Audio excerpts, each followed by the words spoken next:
Bon, bonjour à tous. Aujourd'hui, nous allons vous parler du golf à Paris. Mais avant cela, écoutons Pascal Gréseau, le nouveau président de la Fédération française de golf, qui vous explique les 3 objectifs de sa mandature, c'est-à-dire celle qui va nous amener au JO de Paris 2024. Le programme, il y aura 3 priorités. Une priorité qui reste le sport, ensuite le développement, et enfin la troisième priorité, c'est la transition environnementale.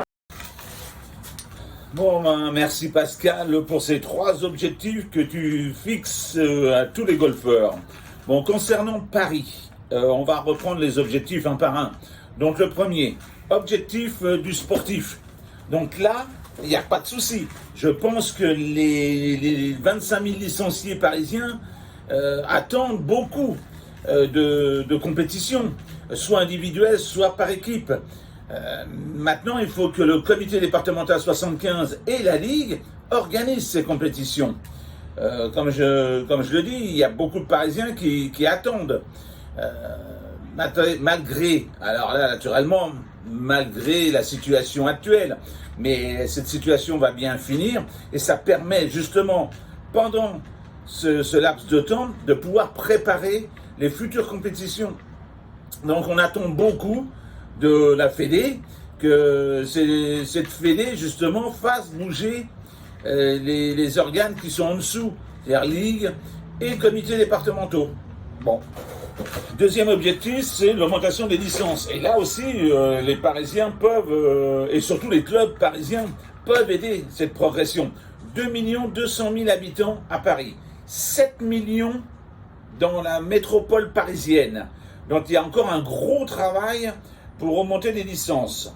Alors, quoi faire? Il n'y aurait pas un calcul à faire en faisant une petite licence loisir, pas de compétition, mais juste du loisir, avec une licence obligatoire cette fois-ci, et on la mettrait, mettons, à 20 €. On multiplierait par 3 le nombre de licences. Donc, à l'arrivée, le total, il ne devrait pas être mal pour la Fédération française de golf. C'est vraiment à envisager, je pense, de faire licencier tous ces joueurs qui ne font pas de compétition, mais qui viennent taper. Après, c'est sûr que les golfs devraient vraiment être fermes avec une présentation de la licence. Voilà. Troisième objectif, ça c'est l'écologie. Et là, malheureusement à Paris, pas de terrain de golf, donc là on ne peut pas faire grand-chose pour l'écologie. À part nos gestes habituels, ne pas jeter sur les parcours les mégots, ne pas laisser les épluchures de bananes. Enfin là on peut travailler dessus. Sur le reste, malheureusement, là, on ne peut pas faire grand-chose, les Parisiens, à part respecter la propreté. C'est ce que je pense qu'il serait bien de faire pour répondre à Pascal et l'aider à respecter ces 3 objectifs d'ici les Jeux Olympiques. À bientôt. Notre prochaine réunion, c'est le lundi 15 février.